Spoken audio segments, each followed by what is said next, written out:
What is up, guys? My name is Nicholas Garcelle. Welcome back to another video. Today we had the Toronto Blue Jays versus the Washington Nationals in a 4-game series, and it didn't go the way the Jays wanted.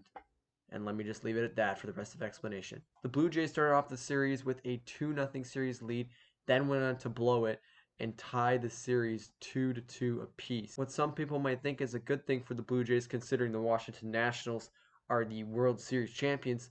The Nationals were not having a good start to the beginning of the season, and with losing the first 2 games against the Blue Jays in the series, the Nationals were 1-5 coming into Game 3. So it really wasn't looking good for the World Series champions. So to lose to a team that's been doing that poor, it was a tough one to swallow. To start off with the first game, the Blue Jays won 4-1 with a huge win against the Nationals. And when I saw this game, I knew that the Blue Jays were going to have a good season. I can already tell, beating the World Series champs, it's a big win. And I know I just talked about all that stuff earlier that, the World Series champs weren't doing too well. But, I mean, at the time, it was just, we beat the Nationals. That was how it looked. So the Blue Jays' first runs, actually, the first 3 were all solo bombs. Teoscar Hernandez in the top of the first with a solo bomb straight to center field would make it 1-0 for the Toronto Blue Jays. Then in the top of the 4th, Danny Jansen and Rowdy Tellez both getting solo bombs, which would make it 3-0 for the Blue Jays heading into the bottom of the 4th.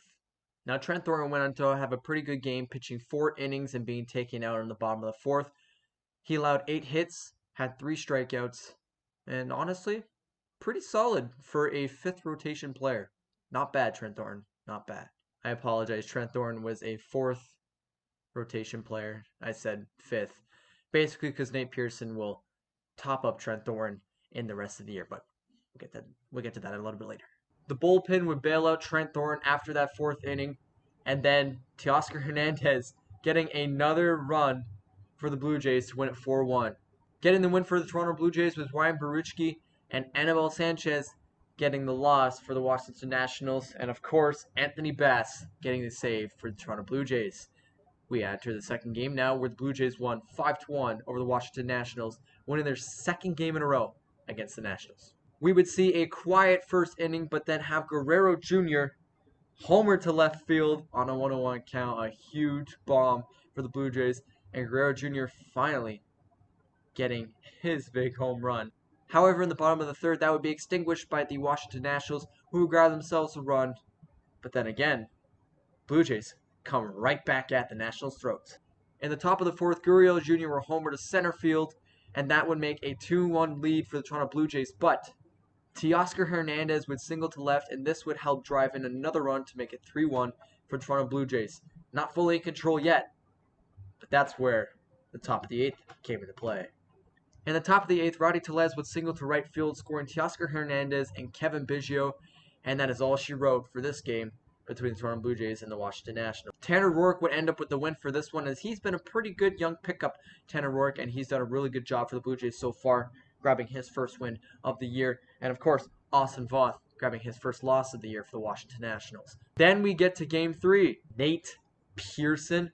Oh my god. This guy is going to be an amazing player. Best prospect that the Blue Jays have had for a very, very long time. Nate Pearson, he's going to be an exciting guy to watch. Nate Pearson went to pitch 5 innings, had 5 strikeouts, and only let 5 hitters on base, but he didn't earn any runs. I mean, he had a pretty good game.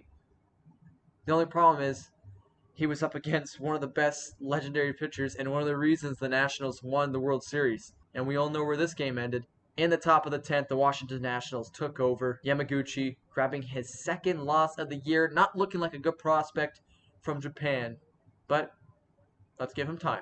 Daniel Hudson also grabbing the win for the Washington Nationals on that game. Let's move on to the 4th one. Which brings us to the day of Ryu's first loss as a Toronto Blue Jays. Ryu had 5 strikeouts, 5 earned runs, and allowed 8 batters to get to bases. But despite that, he is their #1 starter, and we have to respect that he can't do everything on his own. So the first run for the Blue Jays was a little bit of a weird run. Gurriel Jr. popped it up into short left field, and it was just a little bit of an oopsie-daisy moment for the Washington Nationals. That gave the Blue Jays the 1-0 lead. I was feeling all good inside until the next inning. Suzuki would double to center, which would get Eaton and Castro home for the first 2 runs of the Washington Nationals night. Then a 2-run bomb from Taylor in the top of the 4th would drive in 2 more runs, which would give the Nationals a 4-1 lead. But, of course, Teoscar Hernandez in the bottom of the 4th would grab a solo shot, makes it 4-2. The Blue Jays are still in this one. And then for the rest of the game, it went back and forth between the Nationals, Blue Jays, Nationals, Blue Jays.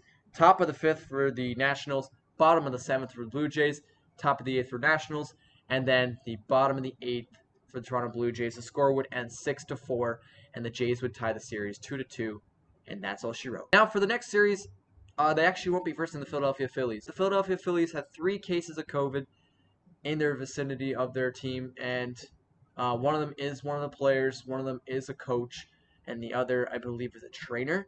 The Philadelphia Phillies will not have the Blue Jays travel to Philadelphia, and they will just scrap the series overall. There is question that the Blue Jays may just keep playing the Nationals. I'll keep everyone posted on that, but I don't think that will happen. I think the Jays will just get a break. The Toronto Blue Jays, I think they did all right. I think they did better than they did against Tampa Bay. Nate Pearson, unbelievable. Tanner Roark, pretty good. Like I'm honestly pretty impressed from Tanner Roark. I mean, he did a pretty good job. And yeah, pitching still looks good. Let's go to hitting. Someone who needs to wake up. Vladimir Guerrero Jr. Where's he been, man? Where's he been? Vladimir Guerrero Jr. I haven't seen him, man. I haven't seen the guy that was there last year. Kevin Biggio, he's back. Bo Bichette, he's back. Teoscar Hernandez, Guerrero Jr., those guys are always going to be there. If Blue Jays are going to win baseball games, Guerrero Jr. needs to step up. Look at the first game and look at the second game. Guerrero Jr. hit, and he may have driven in runs in both games. So when he hits, when he gets homers, the Blue Jays win baseball games. Thank you guys so much for watching. I hope you did enjoy this video. If you did, please make sure to hit that like button. Subscribe for more of these videos if you did like it so much. And share this video with your friends and family. And share it with anyone who adores the Blue Jays as much as I do. Thank you guys for watching. Hope you enjoyed the video. And I'll see you guys next time. Take it easy, guys.